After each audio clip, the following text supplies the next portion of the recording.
بھی ایک آدمی ہوا تھا اور فردوس نام تھا اس لڑکے کا. نئے نئے میں گلشن آیا تھا اور یہ نہیں اس سے پہلے اور اس سے پہلے ایک مسجد تھی جہاں پیچھے میرا کمرہ تھا جہاں آج کل ناظم صاحب کا گھر بنا ہے. ادھر ایک کمرہ تھا امام کا اور ٹین کا دروازہ لگا ہوا تھا. وہ بھی ایک مردے کی لاش آئی تھی, ٹین نکالی, ہم نے لاش زمین میں رکھوائی تو بس وہ مل گیا اس کا دروازہ. اگر وہ مردہ نہ آتا تو ہمارا دروازہ ہی نہیں تھا.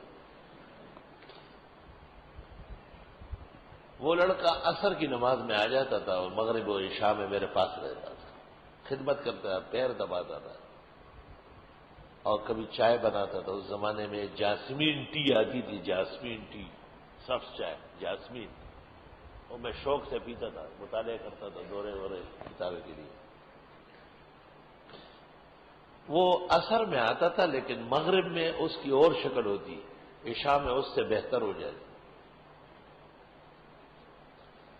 مجھے اس پہ شک ہو گیا کہ یہ کوئی اور مخلوق ہے. تو میں نے ایک دن میں گاؤں سے آیا تو میں نے ان کو کہا کہ وہاں ایک بزرگ کے پاس مئات مسائل ہے شاہ اسحاق دہلوی کی, وہ نسخہ صرف ایک ہی ہے دنیا میں, مجھے دے نہیں رہے, فوٹو اسٹیٹ کر لوں گا, مطالعہ کر لوں گا. اس نے کہا وہ گھر کہاں ہے؟ میں نے بتایا تو کہا کتنے کمرے ہیں؟ میں نے کہا 2. کون سے کمرے میں؟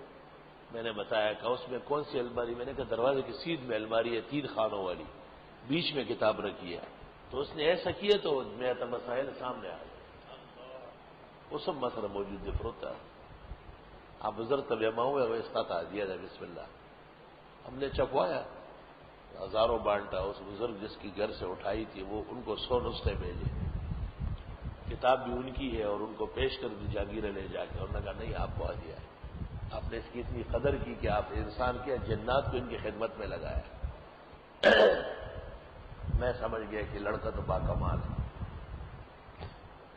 ایک دفعہ میرے ساتھ ایسا بیٹھا تھا, میں نے کہا یہاں بیٹھو چائے پیو, پی رہا تھا. میں نے کہا دروازہ بند کرو. میں نے دروازہ بند کیا تو میں نے ایسا اس کو پکڑ کے جیسے کوئی کس سے پیار کرتا ہو قریب کیا چومنے کے لیے, تو وہ بالکل لڑکی بن گیا, پوری مکمل لڑکی ہو, اتنے بڑے بڑے کجل, سر میں کئی ٹیکے لگے ہوئے اور ہر چیز بالکل سامنے آئی. اور اسی کے ساتھ میرا یہ ہاتھ جو تھا یہاں سے لے کے یہاں تک پورا سن ہو گیا, کیونکہ میں عامل نہیں تھا, نقصان کا اندیشہ تھا. اب بھی نہیں ہوں, اس وقت بھی نہیں تھا. وہ اٹھ کے باہر چلا گیا, بار بار تھوکتا تھا. یہ کیا بات تھی؟ تھوکتا بہت زیادہ تھا اس وقت, ویسے نہیں. پھر میں نے کوئی عمل کیا, پھر وہ آ گیا. آئی سمجھ. اور یہ شٹرنگ کا کام کرتا تھا, ان کے والد کی شٹرنگ تھی, وہ جگہ جگہ عمارتیں بنتی ہیں, لکڑیاں لگاتے ہیں نا, اس کا نگران تھا وہ بہت بڑا.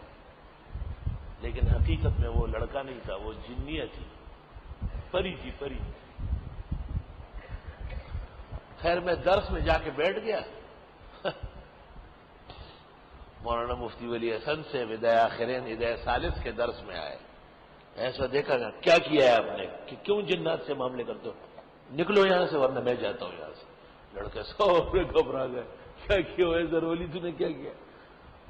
میں گیا حضرت کے ساتھ دارالفتاح, وہاں میں نے قصہ سنا ہے. حضرت نے کہا چھوڑو یہ کام. میں نے کہا میں تو نہیں وہاں کا مقتدی ہے, خدمت کے لیے آتا ہے. واقعہ پورا سنا ہے اول سے آخر تک. حضرت صاحب نے کہا کہ ان سے دور رہنے میں خیر ہے اور قیمتی آدمی ہو جائے. میں نے بس وعدہ کرتا ہوں. پھر وہ آتا بھی تھا تو میں اس کو بلاتا نہیں تھا.